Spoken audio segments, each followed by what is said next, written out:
Come with me to take part in two very different music conferences more than 6,000 kilometers apart. First, we'll fly to Helsinki to attend International Jazz Voice Conference, and then we'll head off to Abu Dhabi for Berklee Creative Arts Educator Symposium. Let's find out what we can learn by attending music industry events and whether it is money worth spent. It's a beautiful morning in Helsinki today. I'm staying in this really fancy hotel, maybe like 20-minute walk from the center. And it's all made out of these red bricks, and the buildings are with a huge, beautiful windows. And apparently it used to be an old tram factory, and this whole neighborhood is sort of made in a similar way, designed in a similar way.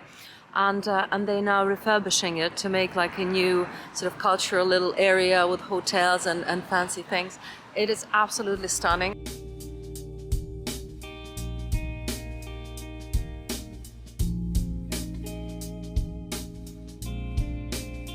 So we are in the hall of the Sibelius Academy. This is such a wonderful building, super modern with a lot of really cool architecture, wonderful, beautifully well-equipped concert halls and all kind of other conference halls. So I'm actually, I'm really jealous for those students who study here. And I'm just going to show you what is the program for the first day of the conference. So we already had the discussion led by Joyce Moreno. She's a wonderful Brazilian singer, guitar player, songwriter, composer, you name it. Really cool discussion. And the second workshop we had was by Ineke Landon, always discussing the difference between singers and instrumentalists. And I'm actually really looking forward to see this lecture. Claire Wheeler, she's actually now the head of the vocal jazz training at the Guildhall. This is where I studied, so I definitely need to connect with her afterwards. And a really cool concert happening later tonight. A singer and trumpet player, Benny Benak. He is really like a newcomer on the New York jazz scene, but a beautiful singer, really cool and authentic and exciting.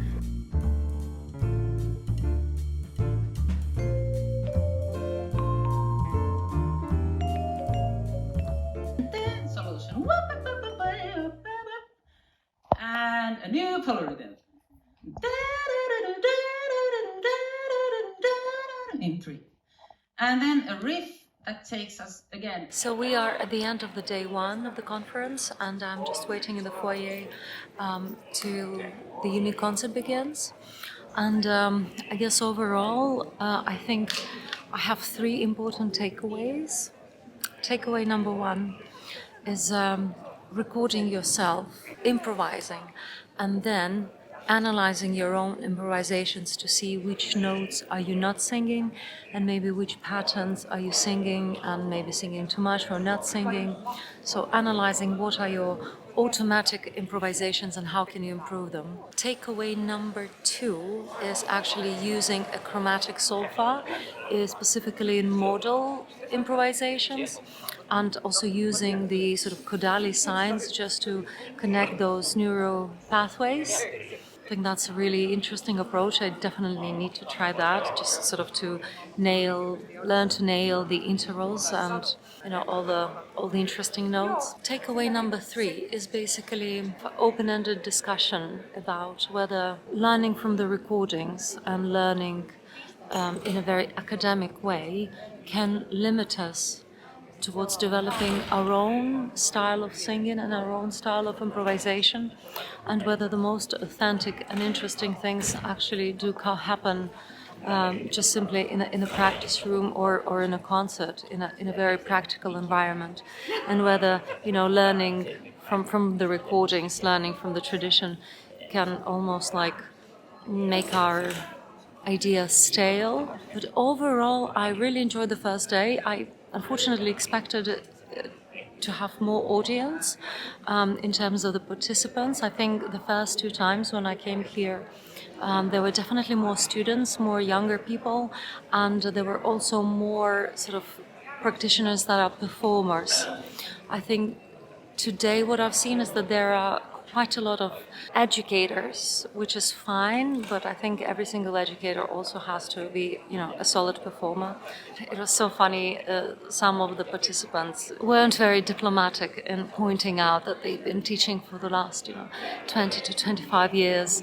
And it just felt so kind of silly, just because, everyone's here been teaching for a long time and everyone's in here been for a long haul. But some people just had to point it out.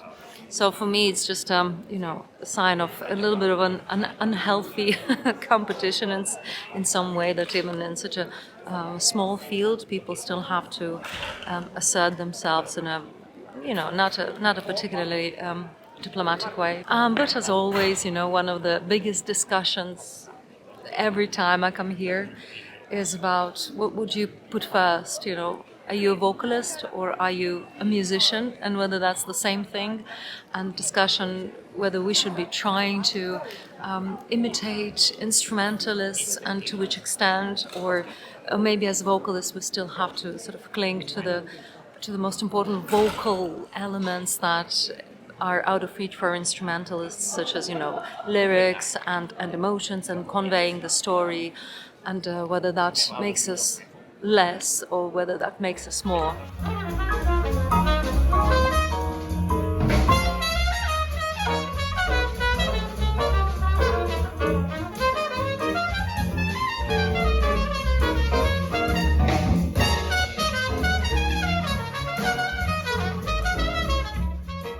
Hello, welcome everyone. This is day 2 of the Vocal Jazz Conference in Helsinki, and let me just briefly recap the program that we've been discussing today.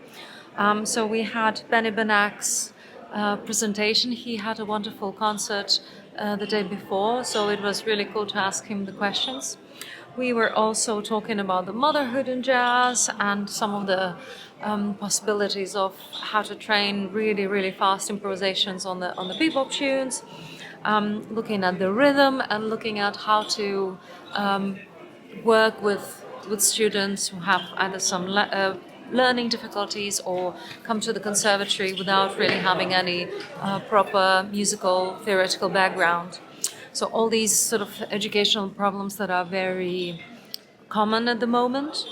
I think some of the highlights for me today personally were, well, number one, just the conversation with Benny, and I asked him what is his perspective on putting together, a show. How does he approach the repertoire for putting together an album? And some of the tips that he gave about, you want your album to be structured in the same way as you want your show to be structured. So obviously you have a certain art of how you're approaching your material, and certain ups and downs, and how you sort of warm up the audience to for something a little bit more perhaps challenging, or a little bit more deep, or a little bit more heavy musically. So that was actually a cool way to think about it. And at the end of the day, we had a conversation about the sort of state of vocal jazz pedagogy in the 21st century. And a lot of educators pitched in with their perspectives and their view on some of this day problems. It was interesting to see how a lot of educators were discussing the social issues, such as, again, the lack of funding, a lot of students with some traumas, disabilities, or any kind of other abilities coming to study, and how to approach how to approach teaching these students. I personally lacked a little bit about the conversation about how to take the artistry onto the next level. So, while we're dealing with a big variety of very different students, my main question was about why nobody's talking about how to create an artist from a musician. Everyone's so focused on just covering those gaps in education right from the very beginning of the journey, but nobody's really talking about how to achieve the excellence. And I think this is something that I've been missing a lot from today's lectures, is just the complexity of the material, the interesting bits, you know, what is it the new that you can teach me? We are on day 3 of the conference, and at this point I am really just tired and overloaded with information. But I am actually glad that I stayed until the end, because today I heard one of my most favorite, I guess, European educators and vocalists. She's a Swedish vocalist called Lina Nyberg. She was just doing a lecture about how to use visual materials in order to inspire your compositions. And I remember I attended another lecture of hers, I think back in 2017, and she was doing this workshop with the students where she used different approaches from like the avant-garde music and from the free jazz in order to spice up jazz standards. It just sounded so fresh and so innovative and so cool, you know, it was really inspiring. So definitely check her out, and I also think that she is the kind of musician that we really want to hear, you know, doing these lectures on the music conference. I think that's really the way forward with the education and the musicianship and creativity.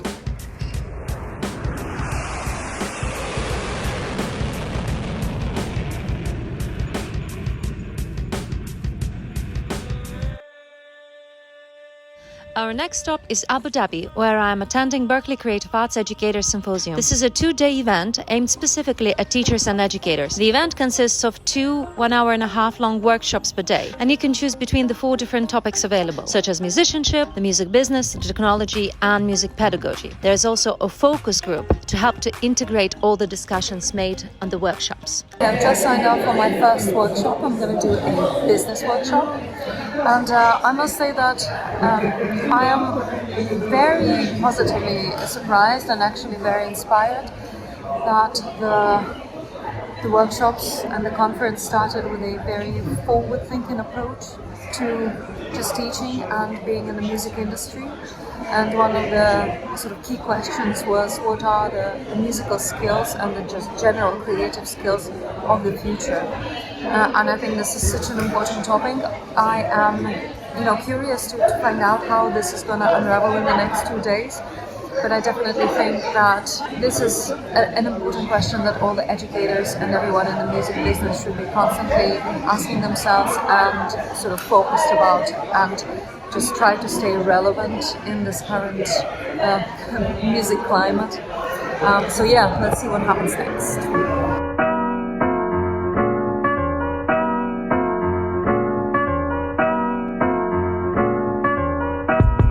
So this is day 2 of the Educator Symposium. I have already had all my workshops. The first workshop that I did was with Victoria, and we were looking at how to internalize all the parts of the song using body percussion and just singing all the parts. That was really fun. And the second workshop that I did was about learning how to learn from a neuroscience perspective. So how to tackle all the useless behaviors such as like procrastination, how to avoid stress and how to deal with stress. So that was actually a really, really useful part of the pedagogical portfolio, I would say. There were some educators who were claiming that, you know, only the classical music foundation is the only foundation that one can have. And, you know, it was almost a little bit embarrassing that there are still people who are not embracing the inclusivity in the modern day education. But, you know, it's up to them. So overall, I actually had a really great few days.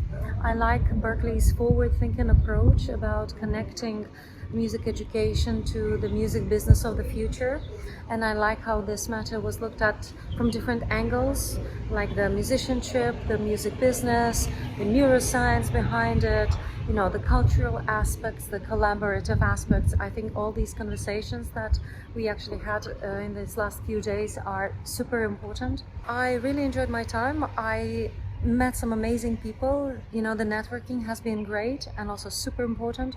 I even got offered a job in a school here in Abu Dhabi, which was kind of, you know, a fun thing to happen. That was yesterday on day 1. So I think overall this was, you know, a really pleasant, informative and exciting time. So, what are the conclusions after attending a conference in Helsinki and a symposium in Abu Dhabi? I think it's really the question of what and how.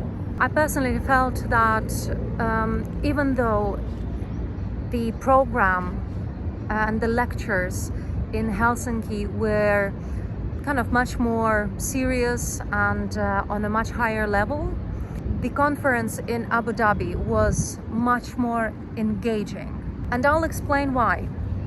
I think if you're making any events like that, it is really important that people actually participate and not just sit there and watch. So obviously, you know, it's a conference and there were a lot of kind of lectures, a lot of recitals, so there was perhaps less engagement from the audience. And in Abu Dhabi, you know, we had all these long workshops and there was just more participation and, as a matter of fact, bigger feeling of inclusivity and bigger feeling like your opinion, your experience matters. There was definitely more of that. The conference in Abu Dhabi had a much better understanding of what is its target audience and what are its goals, as opposed to the conference in Helsinki where, you know, everyone who is interested in jazz singing could participate, but it ended up to be only educators, you know, crowd. So there were not so many students, there weren't so many performers. That one ended up to be very academic, too much academic, whereas Abu Dhabi really gathered a very diverse crowd. So the networking has been really, really good. Now, I must say that obviously in both conferences there was this element of selling something. So in Helsinki, a lot of lectures were a byproduct of, for example, selling a new book that somebody has written on methodology or on some, you know, vocal exercises, etc. And in the conference in Abu Dhabi, Berklee was also selling its online courses. So that's fine, you know, we're all in the music business, but it's funny how these two things kind of overlapped in a strange way. I personally enjoyed the second conference much better. I think the fact that it was a shorter event and the fact that you could choose the lectures that you like rather than just going to all the lectures, that made it a little bit more special and a little bit more targeted. And also the information load was much easier, which just made the whole event more digestible. Because when you're in Helsinki and you have a full day of lectures and then the concert in the evening, it is really, really hard to focus the next day because you just feel overloaded and tired. And obviously you don't really digest all the information next day. So these are my thoughts. I hope you liked the video. I hope it was interesting and informative, and let me know in the comments below what you think. And if you disagree, please comment as well. I like when people disagree and I would love to hear your thoughts.